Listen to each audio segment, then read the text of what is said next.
Good morning. I, your host, Zebdiel Peter, welcome you to this month of blessings and joy. Today, we are going to join Pastor Christopher and our guest speaker from last month, Pastor Francis Zayath, and learn about the power of blessings. खुशी खबर के इस नए episode में इस दिसंबर के सर्दी वाले महीने में आपको हम खुश आमदीद कहते हैं और आपके नहायत शुक्रगुजार हैं कि सर्दी में भी आप प्रोग्राम को देख रहे हैं। इट प्रूव्स कि आप मोहब्बत करते हैं खुदा के कलाम से, खुदा के लोगों से, और हम आपके नहायत शुक्रगुजार हैं सारी ईमेल्स के लिए, तमाम तर फीडबैक्स के लिए, फ़ोन कॉल्स के लिए। आज भी एक बार फिर खुदा के खादम पास्टर फ्रांसिस हयात हमारे साथ मौजूद हैं। आपने इंट्रोडक्शन में सुना कि ब्लेसिंग्स जो हैं, खुदा की पावर ऑफ ब्लेसिंग्स जो हैं, उसके ऊपर हमारा ये प्रोग्राम है। सो आइए दुआ करते हैं। खुदा खालिक, इस वक्त के लिए तेरा शुक्र करते हैं। तूने हमें बनाया है, थैंक यू जीसस, अपने हाथों से निखारा है, और खुदावंद इन लोगों के लिए तेरा शुक्र करते हैं जो पूरे लगन से, दिल से इस प्रोग्राम को देखते हैं, दूर दूर के मुल्कों में। तेरा शुक्र करते हैं। आज तो हमें फिर एक बार फिर अपने हाथों में ले, हमारी अकल, हमारे होंठ, हमारा जहन, हमारे ख्यालात सब तेरे सुपुर्द करते हैं। अपने बंदे को बोलने की तौफीक अता कर, यीशु के नाम, आमीन आमीन। पास्टर जी, आपका नहायत शुक्रगुजार हैं, आपने ये हमें शर्फ बख्शा है कि इस प्रोग्राम में आए हैं। आइए खुदा के कलाम से जो भी आप हमें बताना चाहते हैं। जी, मैं सोच रहा था कि ये दिसंबर का महीना बरकतों का महीना है जी, और पूरी दुनिया में मसीही लोग, एक कुदरती सी बात है, पूरी दुनिया में मसीही लोग बड़े खुश नजर आते हैं। फीलिंग हो जाती है जी, खुदावंद का आना जो है ये वाकई खुशी का बायस है, बरकत का बायस है। तो मेरे दिल में ये बात है कि हम बरकत के हवाले से खुदा के कलाम में से सीखें, क्योंकि हम सब जानते हैं कि हमारा खुदा बरकत का खुदा है, और फिर खुशी की बात यह है कि उसने हमें बरकत के वारिस होने के लिए बुलाया है और वो बरकत देना चाहता है। आमीन। सो खुदा के कलाम में से मैं एक हिस्सा आपकी और अपनी रहनुमाई के लिए पढ़ना चाहता हूँ। पुराने अहदनामा में से इस्तिश्ना की किताब, ड्यूटोनॉमी 30वां बाब, चैप्टर 30 और उसकी 19वीं और 20वीं आयत हम पढ़ेंगे। जी, लिखा है, मैं आज के दिन आसमान और ज़मीन को तुम्हारे खिलाफ गवाह बनाता हूँ कि मैंने ज़िंदगी और मौत को और बरकत और लानत को तेरे आगे रखा है। बस तू ज़िंदगी को इख्तियार कर कि तू भी जीता रहे और तेरी औलाद भी, ताकि तू खुदावंद अपने खुदा से मोहब्बत रखे और उसकी बात सुने और उसी से लिपटा रहे, क्योंकि वही तेरी ज़िंदगी और तेरी उम्र की दराजी है, ताकि तू उस मुल्क में बसा रहे जिसको तेरे बाप दादा अब्राहम और इसहाक और याकूब को देने की कसम खुदावंद ने उनसे खाई थी। खुदावंद इस कलाम के वसीला से हम सबों को बरकत बख्शे, आमीन। सो बरकत की बात हम करेंगे। ये बात तय है कि खुदा बरकत देता है और वो बरकत देना चाहता है, और इसीलिए उसने दुनिया को बुलाया है। और जैसा कि हमने इस कलाम में पढ़ा, इस्तिश्ना 30वें बाब में, ये खुदावंद का फरमान है कि मैंने ज़िंदगी और मौत को, बरकत और लानत को तेरे आगे रखा है, और फिर अपनी विश, अपनी मर्ज़ी का भी इजहार किया कि बस तू ज़िंदगी को इख्तियार कर। अगरचे के इंसान मौत को भी इख्तियार कर सकता है, लानत को भी इख्तियार कर सकता है, चूँकि फ़ैसला हमेशा ही इंसान के हाथ में रहा है और खुदा कभी भी ज़ोर ज़बरदस्ती नहीं करता। इस दुनिया में उसने बरकत को रखा है और इसके साथ साथ मौत भी उसके, लानत भी उसके मद्दे मुकाबल है। लेकिन इस बात का इन्हिसार हम पर है कि हम किस बात का चुनाव करते हैं। हम लोग ख़ास तौर पर जिनका ताल्लुक़ हिंदुस्तानी मुआशरे और कल्चर से है, हम लोग आज तक नसीब पर, किस्मत पर, सितारों पर, जादूगरों पर, नजूमियों पर और इन चीज़ों पर हम बहुत एतकाद रखते हैं। और जो कुछ भी ज़िंदगी में कोई हादसा हो जाए, कोई वाक़या हो जाए, और हम सारा कुछ उठा के किस्मत पे डाल देते हैं कि शायद मेरे नसीब में यही लिखा था। और शायरों ने गज़लें लिख दी, गीत बना दिए कि नसीब में जिसके जो लिखा था। ऐसी बात नहीं है। नसीब में किसी के भी कुछ नहीं लिखा। किस्मत नाम की कोई देवी या परी इस कायनात के अंदर मौजूद नहीं है। खुदा ने इब्तदा ही से बरकत और लानत इस दुनिया में रखी है। हम क्या फ़ैसला करते हैं? मुझे एक कहानी याद है। किसी गांव में एक दानिश्वर रहता था और उस दानिश्वर के बारे में ये मशहूर था कि ये अपनी दनाई से बड़े बड़े सवालों के जवाब देता है, लोगों की मुश्किलात हल करता है, ये मसाइल हल करता है। और आज तक कभी भी जो सवाल इसके पास लेके जाते हैं, ऐसा नहीं हुआ कि वो उसका जवाब न दे पाया। तो एक दिन एक नौजवान को शरारत सूझी और उसके दिमाग में एक मंसूबा आया।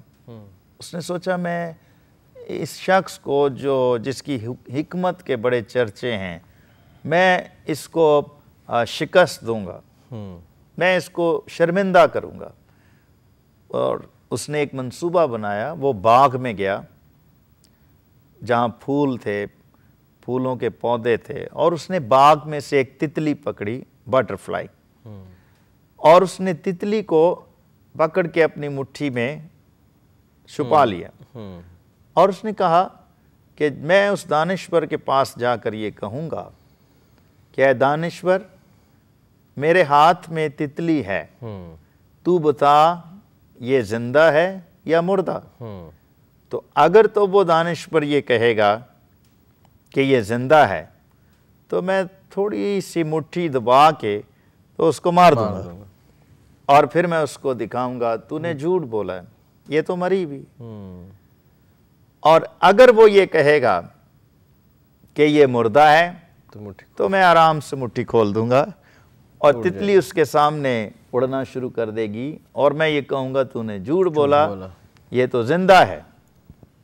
तो जब दानिश्वर के पास ये नौजवान गया और अपनी मुट्ठी उठाकर, हाथ बढ़ाकर उसने दानिश्वर से कहा कि बता मेरे हाथ में जो तितली है वो ज़िंदा है या मुर्दा है?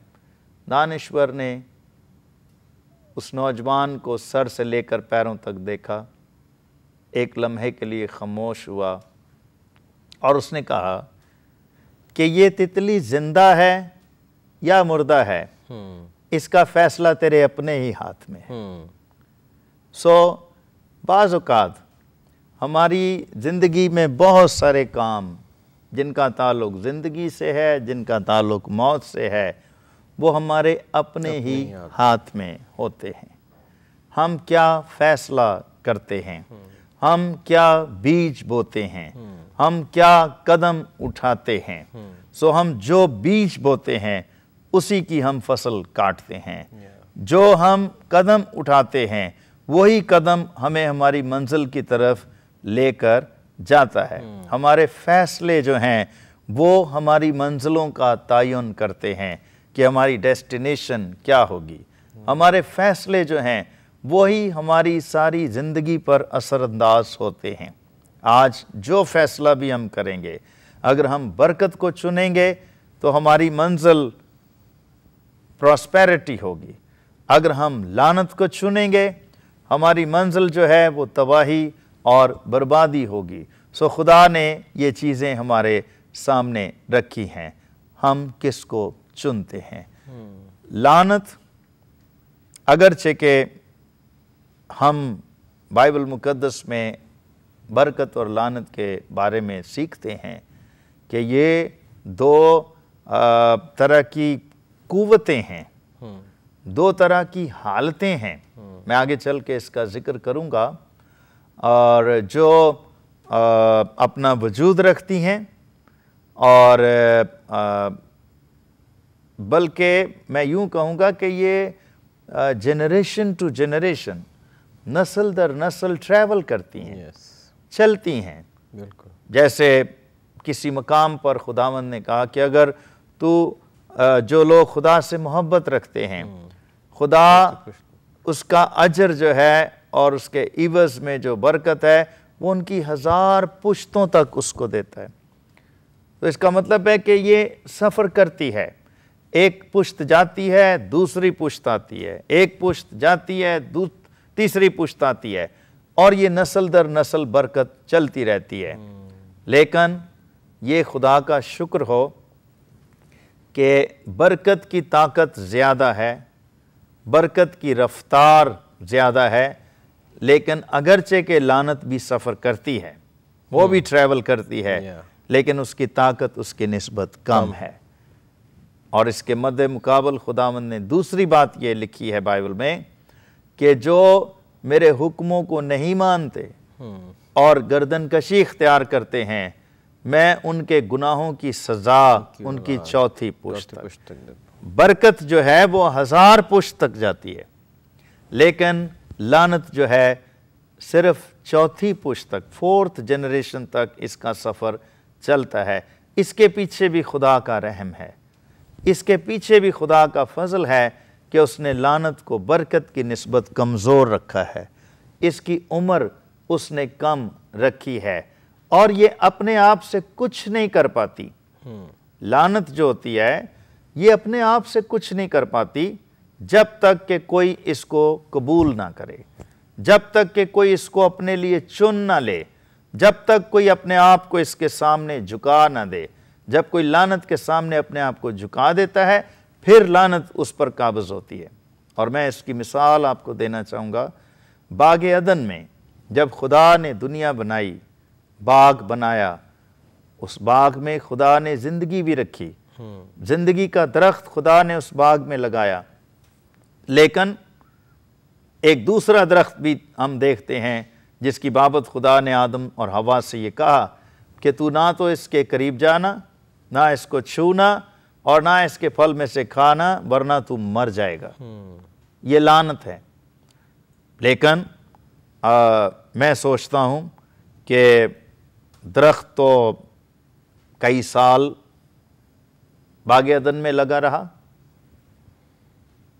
और कई मौसम गुजरे, लेकिन उसने ज़मीन को लानती नहीं किया, किसी चीज़ को भी उसने लानती नहीं किया, वो लगा रहा। लेकिन जब इंसान ने खुदावंद की नाफरमानी की और गुनाह का शिकार हुआ तो बाइबल कहती है खुदा ने आदम से कहा कि चूंकि तूने अपनी बीवी की बात मानी, तूने मेरी बात नहीं मानी, तूने अपनी बीवी की बात मानी, अब जमीन तेरे सबब से लानती। उस दरख्त के सबब से लानती नहीं हुई जो खुदा ने लगाया हुआ था, तेरे सबब से लानती हुई। गुनाह लानत को लेकर आता है, हमारा चुनाव लानत का सबब बनता है, हमारे जिंदगी के फैसले जो हैं वो लानत और बरकत को लेकर आते हैं। ये बात इंतहाई ज़रूरी है। खुदा ने ज़िंदगी को भी रखा है, मौत को भी रखा है, बरकत को भी रखा है, लानत को भी रखा है। हम किसे चुनते हैं, हम किसकी कदर करते हैं, हम किसके पीछे जाते हैं। मैं आपको एक बात बताना चाहता हूँ कि खुदा ने ज़मीन और आसमान को इस तरह से बनाया है कि ज़मीन आसमान की मोहताज है। ज़मीन पर आसमान से बारिश होती है तो ज़मीन फल देती है, ज़मीन पर आसमान से रोशनी आती है तो लोग इसमें चलते फिरते और काम करते हैं। सो ज़मीन आसमान की मुश्ता, आसमान खुदा का अच्छा ख़जाना है, ऊपर से बरकतें आती हैं। सो हम सब खुदा की बरकतों के मोहताज, हम ज़मीन पर रहने वाले इंसान, हम खुदा की बरकतों के मोहताज हैं। हमें बरकतों की ज़रूरत है। हमें बरकत पाने के लिए बरकत की तलाश करनी चाहिए और बरकत की कदर करनी चाहिए और हमेशा बरकत का ही चुनाव करना चाहिए। लेकिन जब हम कदर नहीं करते, हम बाइबल में दो भाइयों को देखते हैं, याकूब और ईसाऊ। ये एक ही बाप के बेटे थे, इनका घर भी एक, इनके माँ बाप भी एक, और जिस माहौल में ये रह रहे हैं वो भी एक। और लेकिन यहूदी कानून के मुताबिक जो घर में बड़ा बच्चा होता था, पहलौठा, वो बरकत का वारिस होता था और बाप अपने रुखसत होने से पहले अपने बड़े बच्चे को बरकत देकर जाता था। लेकिन जो बड़ा है, जो पहलौठा है, जो बरकत का हकदार है, उसको बरकत की कदर नहीं है, उसको बरकत के बारे में इल्म नहीं है, वो बरकत के बारे में कुछ नहीं जानता। क्यों? इसलिए कि उसने बरकत देने वाले खुदा के कदमों में कभी वक्त नहीं गुजारा।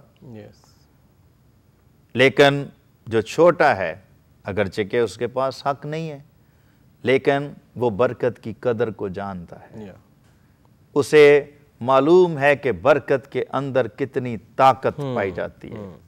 There is power in blessing.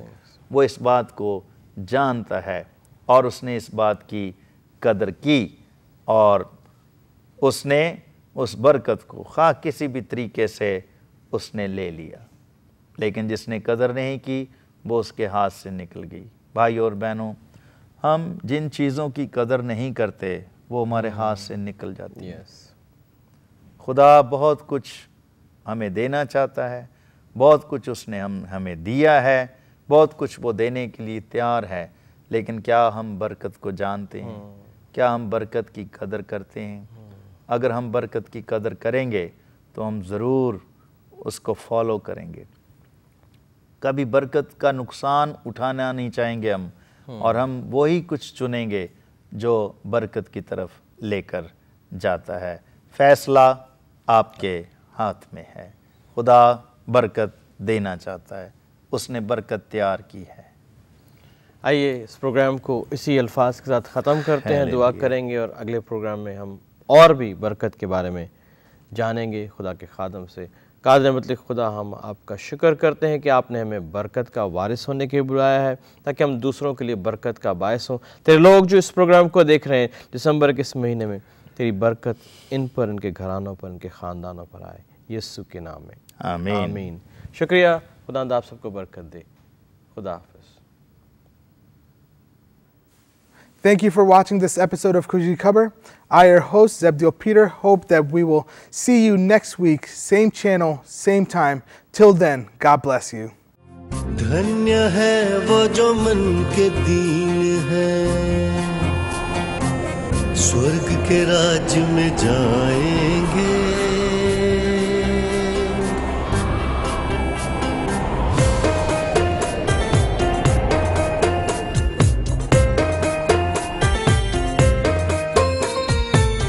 धन्य है वो जो मन के दीन है, स्वर्ग के राज में जाएंगे।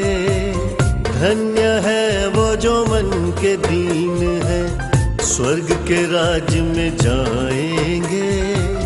धन्य है वो जो शोक है करते, शांति आनंद पाएंगे। वचन, सुनो धन्य वचन, यीशु का धन्य वचन, होगा धन्य जीवन।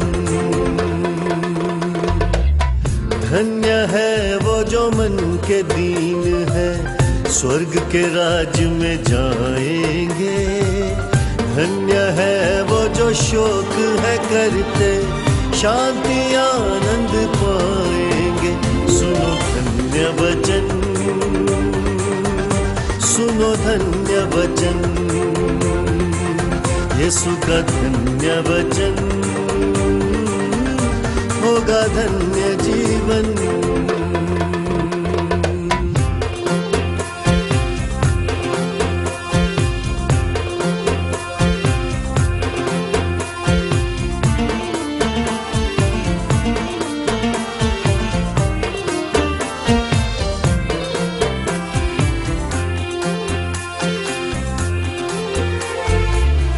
धन्य है जो नम्र वो होंगे, इस पृथ्वी के अधिकारी।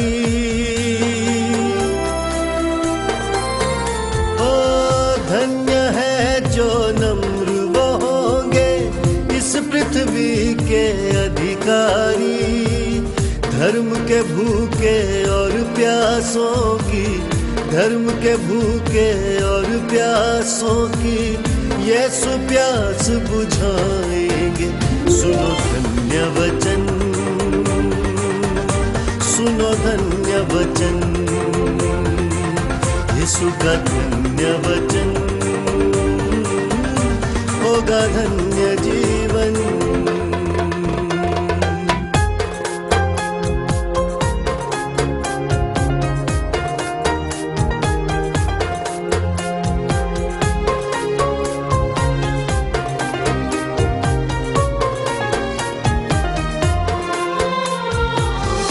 धन्य है वो जो दयावान है, उन पे की जाएगी दया।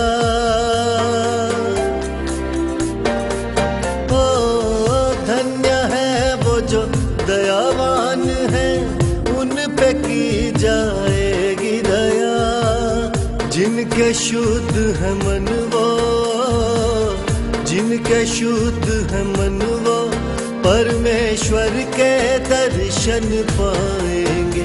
सुनो धन्य वचन,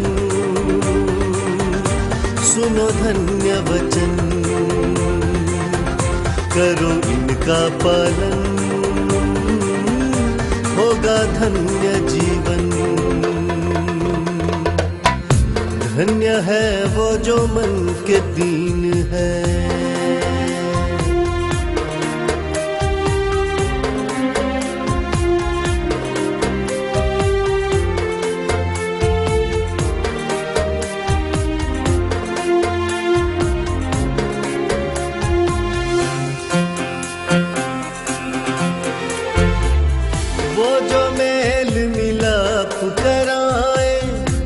के पुत्र वो कहलाए।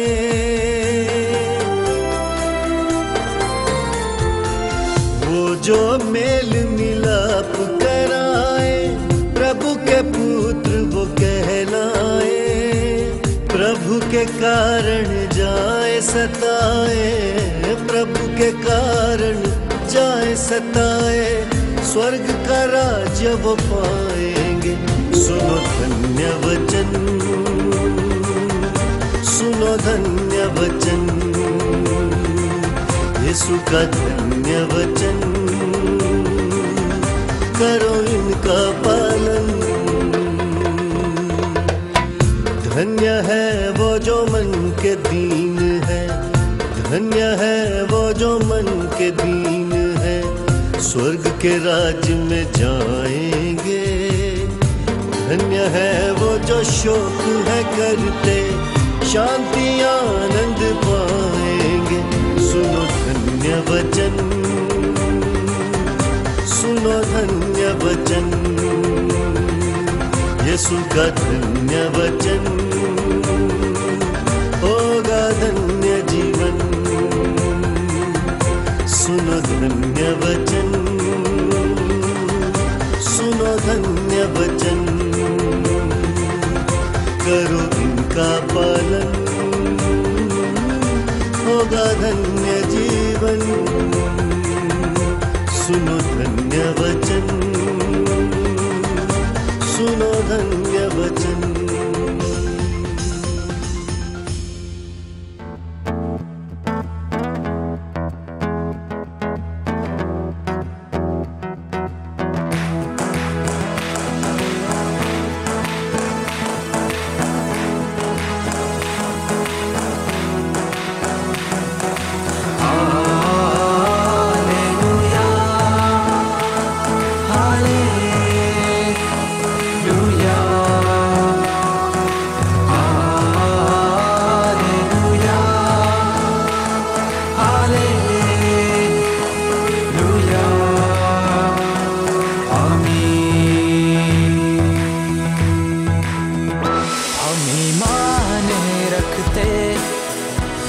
खुदा है बाप बेटा रूहे पाक है, वो ही निगहबान है, वो ही हमारा चौपान है, इसलिए हम ये गाते हैं सदा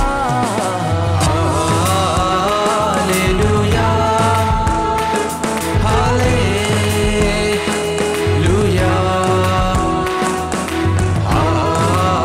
हालेलुया हालेलुया आमीन।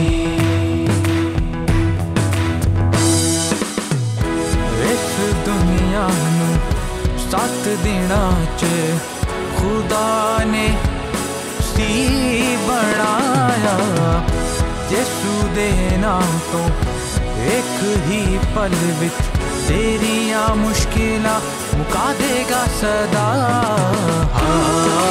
Hallelujah hallelujah.